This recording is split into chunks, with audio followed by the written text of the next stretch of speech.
we are on the east side of Indianapolis. I found this restaurant when I was out shopping for our restaurant, Carnegie's, and I wanted to show it to you. I met this gentleman, his name is Carlos, he owns the restaurant. His name is actually Carlos Hutchinson, and my mother's maiden name is Hutchin. So we got to talking, we hit it off, and we think we might even be related because his brother looks just like me. Let's go and see what Carlos can teach us. Okay. Hello, here we are. Hi, Carlos. Hi, Ian. How are you? Good. How are you doing? Nice to see you. Nice to see you again. This is my partner, Hi, Jody. I'm Jody. It's nice to Hi, meet Jody. you. Nice to meet you. And we're How are you? looking forward to seeing if we can learn some new things about Mexican food. Okay, you're very welcome. And so, what are we going to be making today? Well, I don't know if you all agree. We can do something that comes from my family, the chicken goulash. Oh, The okay. real name is calabacita. Calabacita. Guisado de calabacita. But my daughter told me we can use goulash because goulash is an international name, but it means that it's like the Vikings when they were traveling, they were hunting or taking from the ground whatever veggie they found, and they just put it in a pot with some water. And you know, salsa is something like the solution with something else, so you make a pot. So this is a pot. So like a one-pot stew, Yes, would you it's say? kind of stew, like and normally we do it with could be red or green salsa, could be chicken, could be pork. So we decided to do it here with green salsa, with chicken, the Mexican zucchini, corn, and that's it. I can tell you it's delicious because I had some a couple weeks And ago my when mouth I is was watering coming right through. now. So we're getting So hungry. let's get going. on Tenemos this, yeah. hambre. Well, let's do Vamos. something. Okay, let's do it.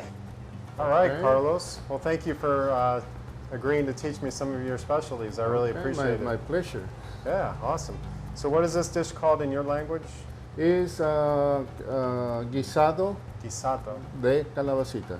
de calabacita. And this is the calabacita, right? This is the Mexican squash that we call calabacita. Now, where can we find this squash? Well, normally you can get it. There is a main distributor that is in. Can I say the name of the distributor? Sure. Or it's in Indianapolis Fruit and all through the groceries, Hispanic grocery stores. Oh, okay. Because I don't normally see this where I go shopping Yes. in Greenfield. Uh-huh. But I've grown this type, and I've seen something like in Italy also. This type of. Well, Squash. also is very well used in kind of the Arab people, Turkey people. It's very Okay. common this kind of squash too. And that's kind of what makes this dish special, right?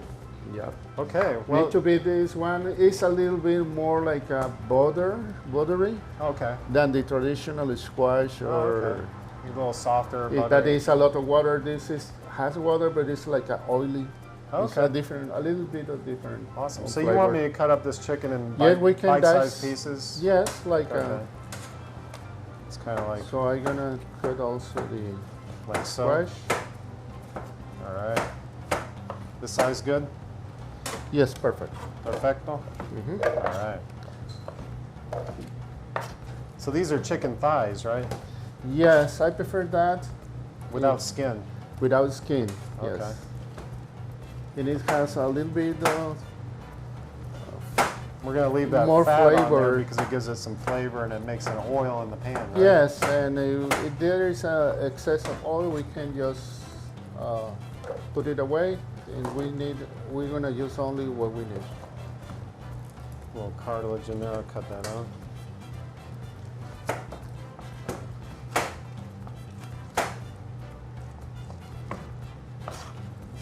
We also have some corn. We're Nice. gonna use the locally corn. So you bought that from a local place here?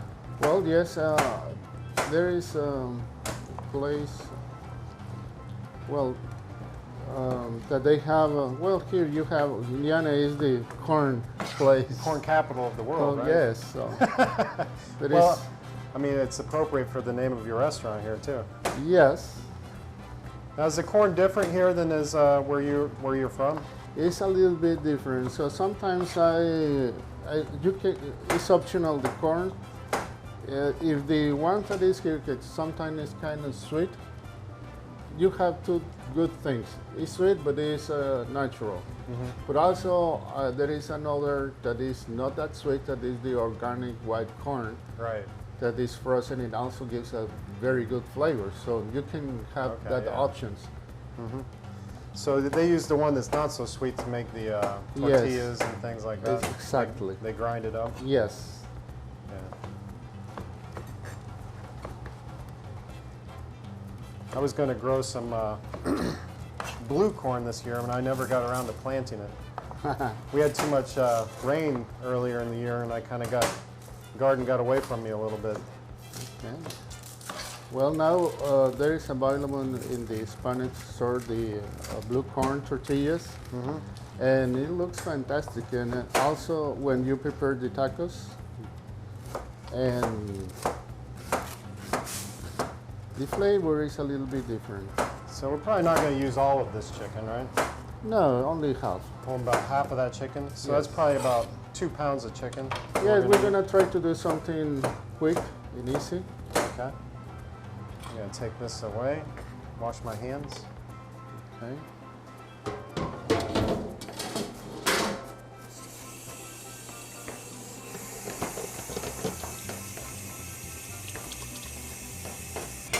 All right, so we have the chicken cut up. I assume that we need to peel this corn. Yep.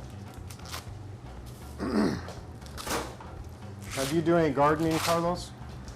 No, I will love to do it, Uh-huh. but till now I don't have the chance to do it. No time, right? No time. It's good looking corn. It's a little bicolor corn. Yeah. We have some nice garlic here as well. Yeah. So I'm gonna try to prepare the corn.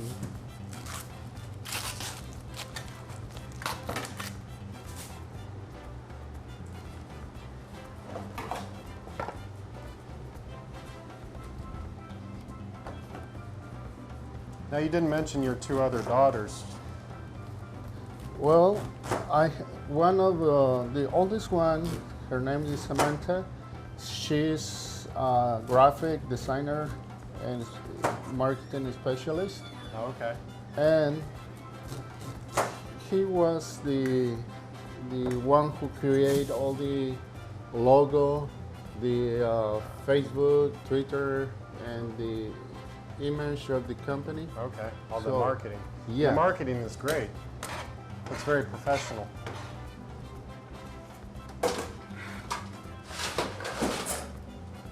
All right. So do we want to chop up the garlic? Yes, How much do you think we need? About I think like probably 6. Hi, baby.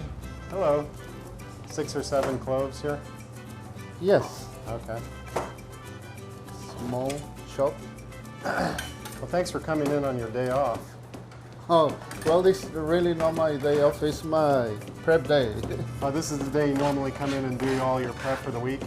Yes, and also making all the buys that I need to do. So I not have the pressure of the customer care. This is a very small business, and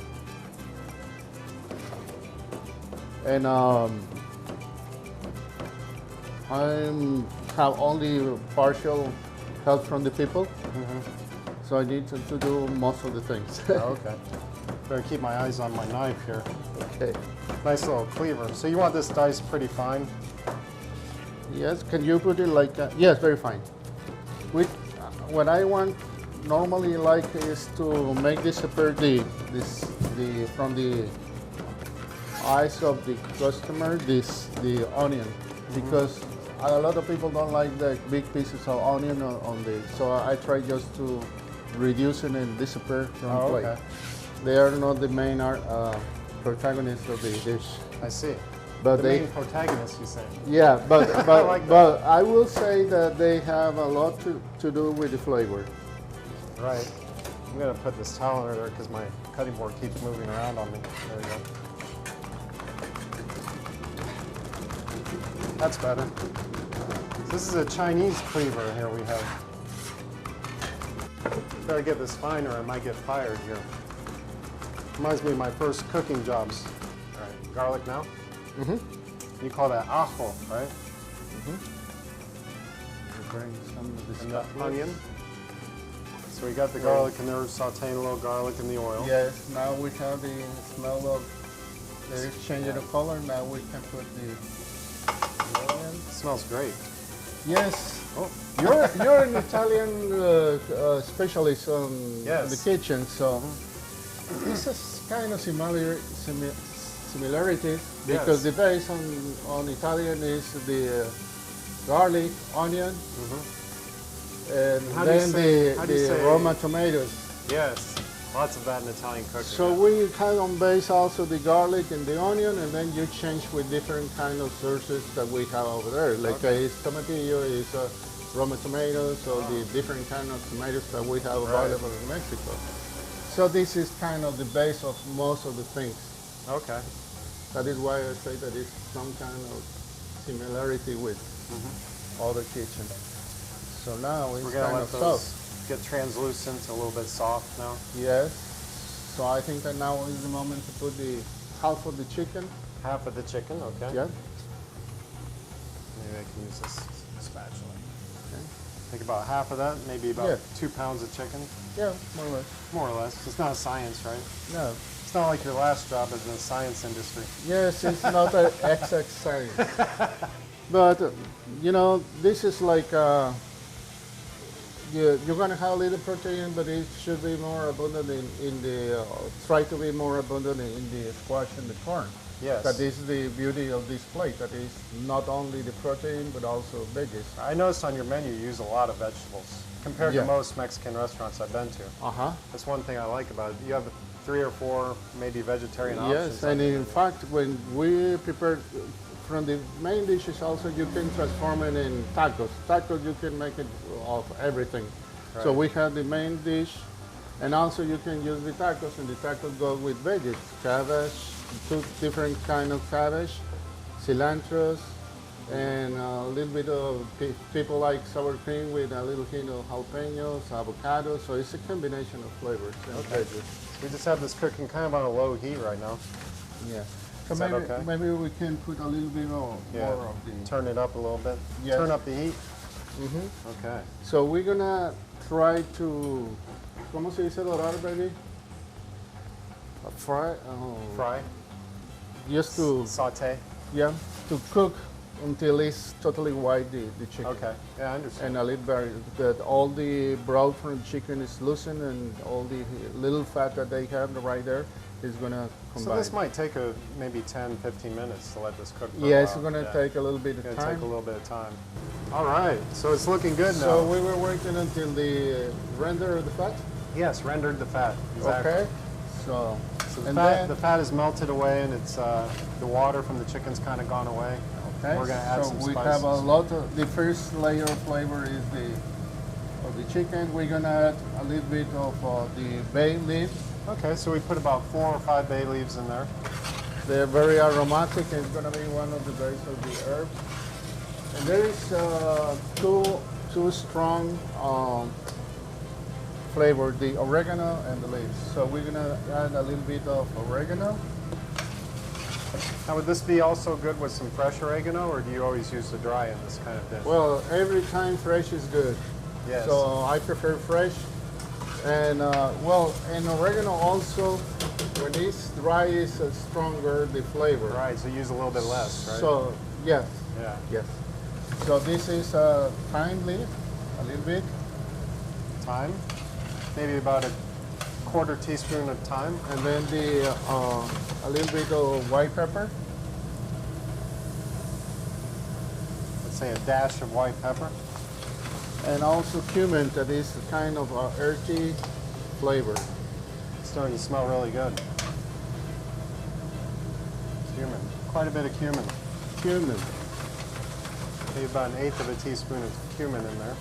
So We we're just- gonna try to a little bit kind of cover all the pieces of the chicken Okay. and try to reduce a little bit the broth.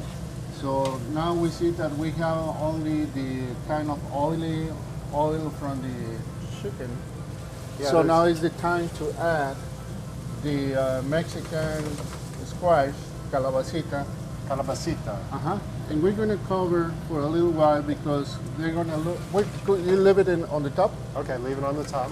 because all this they're gonna just let all the juices through the chicken, Yes. and at the same time the steam is gonna cook like kind of al dente. Okay. The calabacita is we need to have it like a little bit hard. Right. To buy. You don't want to turn it into mush like the onions and the garlic. It's just like about probably 5 minutes. Okay. And then we're gonna pour a little bit of the tomatillo salsa. Okay, we have a tomatillo salsa that you made previously that we're gonna Yes. put in with the chicken. Uh-huh. Okay.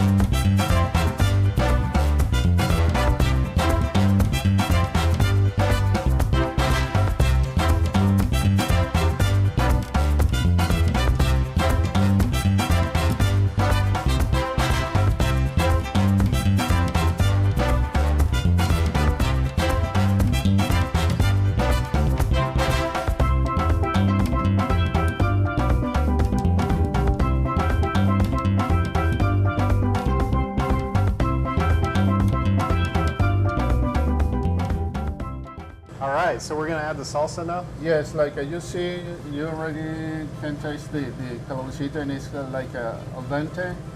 It is not raw. It just began to have a little flavor from the steam because we didn't mix it with the chicken. So now we're gonna add the Tomatillo salsa. tomatillo salsa. Stir that up. Yes, and now we're gonna mix all this stuff, Now I want to scrape all that on the bottom of the pan Yes. into the sauce, right? and we're gonna add a little bit of the chicken broth. Okay. How much chicken broth do you think we'll add? About a quart or a liter? Just like probably like a half a cup. Half a cup of chicken broth. Okay. You can go get that, and I'll just keep stirring all this up. So I don't know if the camera can catch it, but there's little brown bits on the bottom of the pan that adds a lot of flavor to this dish. We're scraping it up and adding it all together. It's starting to smell really good with that salsa in there, and all that chicken and calabacita. And we're gonna add the chicken broth now. The chicken broth. All right. It's always best to use homemade chicken broth, I imagine. Yeah, maybe it was a quarter of the cup. Okay. And then we're gonna cover again, so Alright. we can let. Once you finish with the scraping at the bottom. Yeah, that's good for now. I think. We're gonna cover that again. Yep. So we're gonna add Okay, the corn. now we are ready for the corn. Okay, so we're gonna add all this corn. I use my spoon to get that out.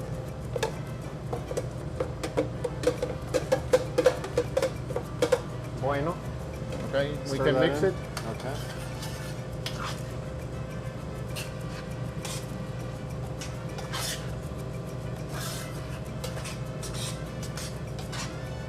How do you say bay leaf in Espanol? Laurel. Laurel. It's from the laurel tree, so yeah, that Yeah. makes sense. Okay, so we got that mixed together. Uh-huh. Cover it Okay. again, I assume. Okay. And just until the corn is tender, right? Yes. Okay. Forget something important. Salt. Oh, did you? A little salt? Oh, we can always add the salt. We can add a little salt right now. It's okay. Okay. I have a. Everything always needs a little bit of salt. So we probably put maybe a teaspoon or so. Use the kosher salt. I use the kosher salt. It's Okay. my favorite. All right. Well- We don't measure anything here, but that's maybe a Yes. half a. Well, maybe you don't see it, but we put a little bit of salt at the beginning to the chicken. Okay. So this is just like an adjustment. Yeah, I did not see you put the salt on the chicken. So you season and then you taste it, and you taste it again. Yeah. You add a little more salt if you Uh-huh. need to. We have the white pepper in there. Adds a little bit of heat. But this isn't going to be like a very spicy dish, though. This is not a spicy dish. It's very unusual. I guarantee you're not going to find this in any other Mexican restaurants around. You know. I would say that it will be very difficult because this is a family recipe. Right. So my Okay. mom says, So unless your brother opened a restaurant down the road, you're not going to find it. yes, that's true.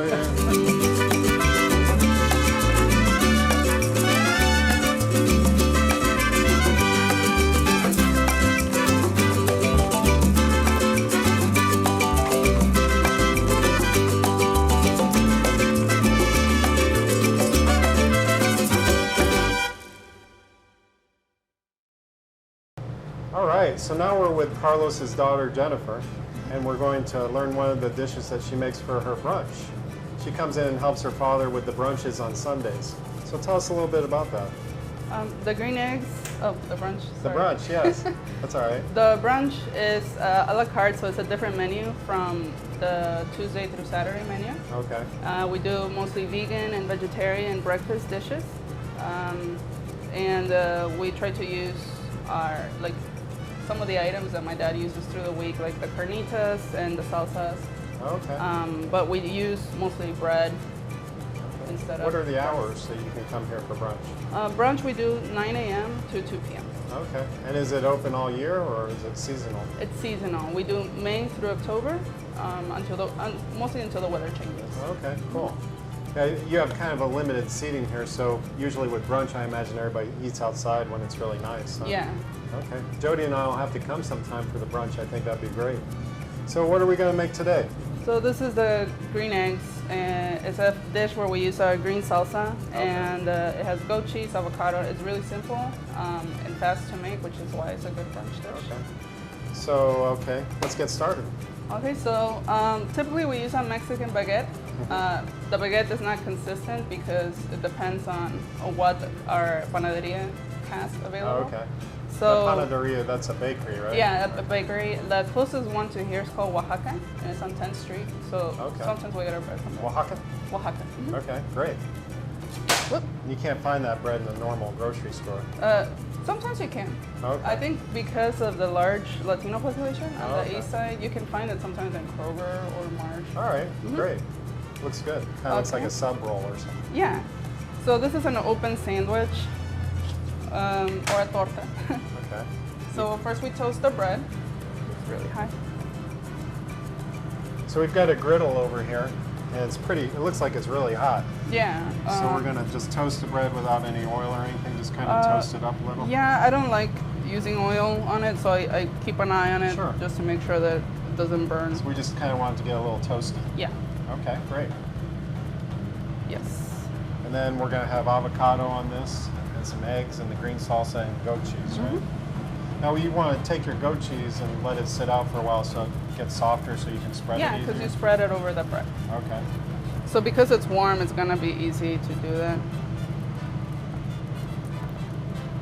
Now would they normally traditionally do this on the same kind of stone that they make the tortillas and things on? Yeah, correct. Yeah. Yeah, a lot of times you'll see that they put all the torta ingredients on the same comal when you go to Mexico, and then they just kind of like scrape it and then throw it on the bread, and you got your Okay. torta. Okay, so maybe a little longer. Just keep turning that until you feel like it's ready. Yeah. Kind of softens the bread a little bit on the inside. All right. Oh, they got no plate. Oh. Okay, so when you have the warm bread, we use goat cheese. Oh, it's a little cold.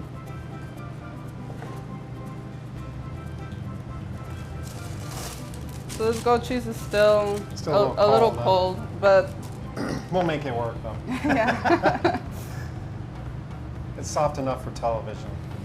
Yeah, so the point is flavor, and it's, Right. so that's what matters. I love goat cheese. Now Jody doesn't like goat cheese too much, so I guess I'm probably gonna eat most of this later. But she's not too fond of goat cheese. Do they eat a lot of goat cheese in Mexico?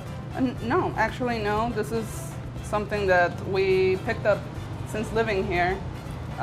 Even though there's a lot of goats in Mexico, but mostly you'll see people eating goat as a dish, or with goat milk they use it to make candy. Huh. What kind of candy is it? Is it soft candy or? It's a lot like caramel, kind of like, Oh, okay. but they use it to make cajeta, which is like a soft caramel, and or they mix it with nuts. And I'd they love just- to try that sometime. Yeah, it's actually really typical. Almost sounds like a nougat or something like that. Yeah, Yeah. it's the most typical candy from our hometown. So I bet I would love that. That sounds good.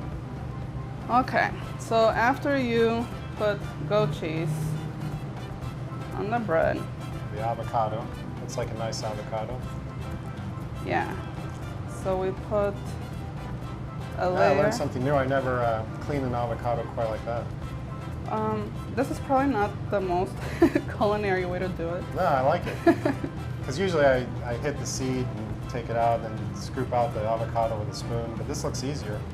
Yeah, well, I like it. my sister calls it the mom way to cut an The avocado. mom way. Sometimes the mom way or the grandma way is the best. Yeah. It's not the most culinary way, but As long as you watch your hand and your knife isn't too sharp, yeah, you can if cut it's yourself. not, yeah, or else I would be bleeding right now.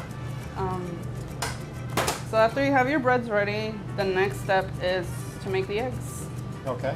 Because before we opened Tlaoli, we were selling the salsa at our local co-op store, Mm-hmm. and so we were trying to find a way to have people taste the salsa without it being just like chips and salsa. Oh, okay. So this was the dish we came up with. So it's kind of a sample to help sell the salsa then. Yeah. Where's the co-op store? I'm sorry? Where is the co-op store? It's on 10th Street. Okay. Is that the one that was mentioned earlier? Yes, it's on 10th Street, and it's locally owned. All of the neighbors are part of it. Check that out sometime. Sure. So we're just basically doing some over easy eggs here. It's going to go on the torta. Usually put any salt or pepper or anything on this? No, I don't, because, like, yeah, the salsa has the a lot of salsa's gonna flavor, have all the and the goat seasoning. cheese too. Yeah. Mhm. This reminds me of a dish we make at home. A lot of times in the morning we fry some peppers and tomatoes and we put the eggs right in there and cook it with Yeah. the tomatoes and eggs and peppers and everything. And Yeah. always plenty of garlic too. I think something we've discovered in Tlaoli through my dad is that with Mexican food, you get used to tasting fat in a lot of the food, and because he's put a lot of effort in just figuring out the seasonings and the chiles and what does what. Is that kind of what they mean by the tamales redefined? Yeah, Is because it's not with the lard or the Yeah.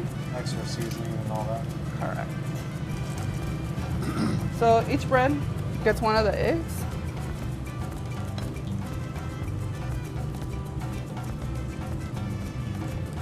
All right. I'm really getting hungry now. We haven't had breakfast yet. And then All right. we plate it. And the last step is the salsa. So you can warm this up too. And it tastes better when it's warm. Okay. So should we put a little bit in the pan? Yeah, this is actually a really good idea. We can just put some in Warm the it up. pan that we did the eggs in. Heat that up a little bit. So let's get that sizzling a little bit, right? I don't know which burner. Yeah, you're gonna have to. It's always different working in someone else's kitchen. You don't know where all the knobs and burners and pans and everything are. So we'll heat that a little bit, and then we're just gonna pour it over the eggs. Yes. Just take that and just start to bubble a little bit. Just, may I go ahead and Yeah. just pour some on like so?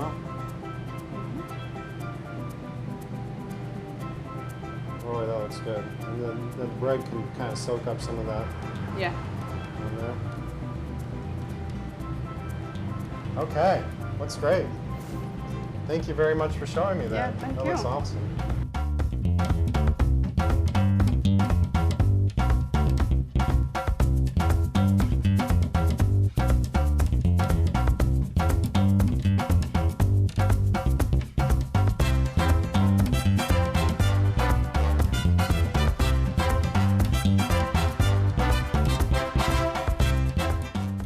Okay, thank you so much, Ian and Jody, for giving us the opportunity to share some of the dishes of culture from our family. And I hope that you like the food that we just prepared. We have more to offer, so you need to come more frequently here. I will most certainly be coming over here. And one thing that we forgot about this plate is that with lime, the goulash is excellent. So it was Okay. the last touch to Okay. mention. Oh, So you just okay. squeeze a little fresh lime in Yes, the you goulash. take the lime and you just squeeze it. And tell me the name It of is this very again, fresh. Carlos. The name chicken goulash, I mean, for Guisado. Americans. Guisado. Guisado? We know the plate in Mexico, Monterrey, like calabacita. Calabacita is like a guisado de calabacita. Okay. Well, cheers. Cheers. Delicious. Thank you for having Cheers. us. We love it. Okay. Thank you very Thank much. you Ooh, a for little being spicy. All right. Well, thank you very much for having us out. This is all very delicious. I encourage you all to come to Tuaoli to give it a try sometime. Well, Thank you very much, Thank you very Carlos. much, Carlos and God Jennifer. bless the Jennifer. We food appreciate and it. bless us too. Thank you Thank very you. much. Thank you. And we'll see you at Carnegie's.